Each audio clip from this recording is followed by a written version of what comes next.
Hey guys, welcome to the Sim Racing Paddock. I'm William Marsh, and this is my review on the Trak Racer FS3 wheel stand. This wheel stand is the first portable offering from Trak Racer, and they did a pretty solid job. However, there are a few things I want to point out that you will want to keep in mind. With this being my first review of a wheel stand on the Sim Racing Paddock channel, let's talk about some of the criteria I feel makes a good wheel stand. The first element is the same as a cockpit. Is it stable? Does it perform well under driving conditions with minimal flexing and bucking around? Next, is it portable? That's kind of the point of a wheel stand, where you're wanting to be able to move it around easily, fold it, store it away, etc. The next question, is it versatile? Does it support different kinds of hardware well? Another important question, is it ergonomic? Can you be comfortable driving with it? Last, but definitely not least, is it a good value? Are you getting a good bang for the buck? With these main pillars of a good sim racing wheel stand out of the way, let's get started. Before we touch on the main points, let's talk about the design of the FS3 wheel stand. My nickname for this cockpit is the Sawhorse, because reasons. The wheel stand features 4 independent legs that can both telescope and be set to different angles.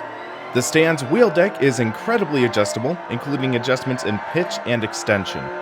The pedal deck features a new custom designed bolt, which allows you to unscrew the bolt halfway in order to adjust the pedal's incline without removing the entire bolt. You can also move the pedal deck back and forth to fit your personal preference. The wheel stand took me around a half hour to build, and the instructions were very accessible. This was one of the simplest builds I've put together, but there is one thing I want to mention.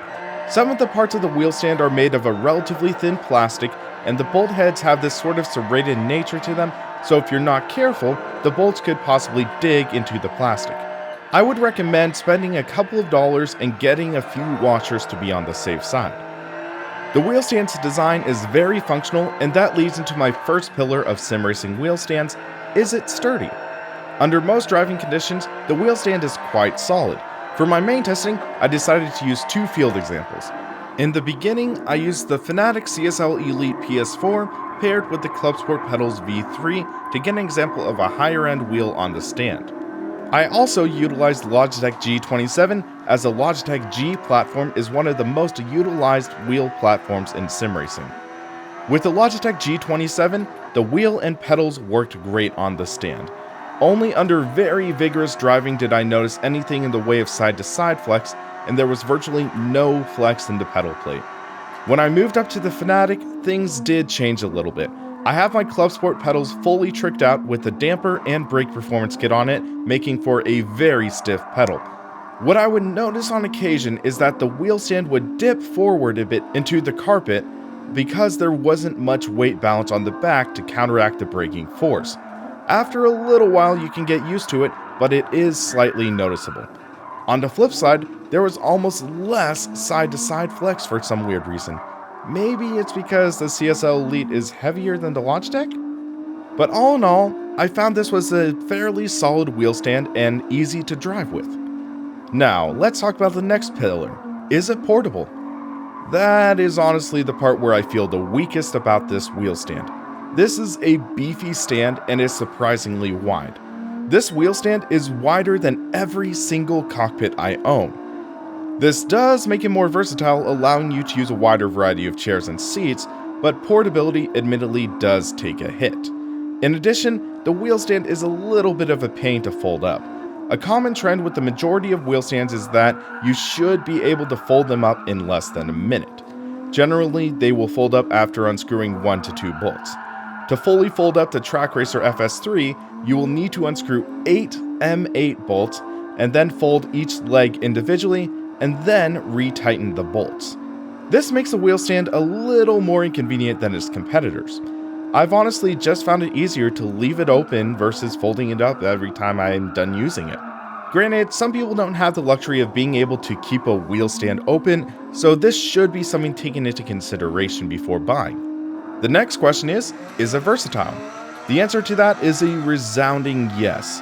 The wheel stand supports wheels from all major manufacturers and a lot of their accessories as well.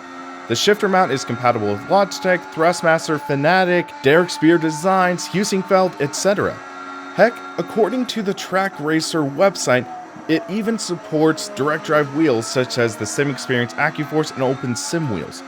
However, I think this is a case of just because you can doesn't mean you should. In the case of a direct drive racing wheel, that is extremely powerful, extremely heavy, and for this wheel stand, I'm not sure if I would actively recommend mounting a direct drive wheel on this wheel stand. It's nice having that luxury, and maybe if you turn the strength way down, it might work alright, but I would not recommend daily driving a direct drive wheel on this wheel stand. Next up, is it ergonomic? Wheel stands can always be a tricky element in this regard because there are many external factors. Namely, what chair you are using will greatly affect the ergonomics of the wheel stand you are using. I've tested a few chairs, and it feels like this is a fairly ergonomic wheel stand. The pedals being so low to the floor is a little uncomfortable for me, but I think that's partly because I've grown so used to the cockpit style seating position. After a little while though, I grew decently acclimated to it. The wheel for me was at a comfortable height, but I found myself wishing the shifter mount was a little closer to my body. I found myself reaching further than I would have liked each time I wanted to make a shift. Now, let's tackle the last question. Is it a good value? The Trak Racer FS3 has an MSRP of $249 US, but I have commonly been seeing it retail for $199, including on the Trak Racer website. This price puts it in a competitive range with the Next Level Racing wheel stand, which has been a go-to for many space-conscious sim racers. I think for the $200 price, this is a great value. Also factor in free shipping on the Trak Racer website and a 5-year warranty, and this should be a great deal. At $250, it may become a bit of a harder sell because it's starting to get into base level cockpit territories. However, if you are a space-conscious sim racer, this could be a good option. Just weigh out the pros and cons and see if it fits your needs. Like I mentioned, this is not the most svelte sim racing wheel stand, and it is at times inconvenient. However, it is definitely a very solid wheel stand. So, I would love to hear your thoughts. Do you own the Trak Racer FS3 wheel stand? What are your thoughts? Let us know in the comments. Also, if you like this video, please hit that like button and subscribe so you can help keep us on track. For the Sim Racing Paddock, I'm William Marsh, and you have a great rest of your day.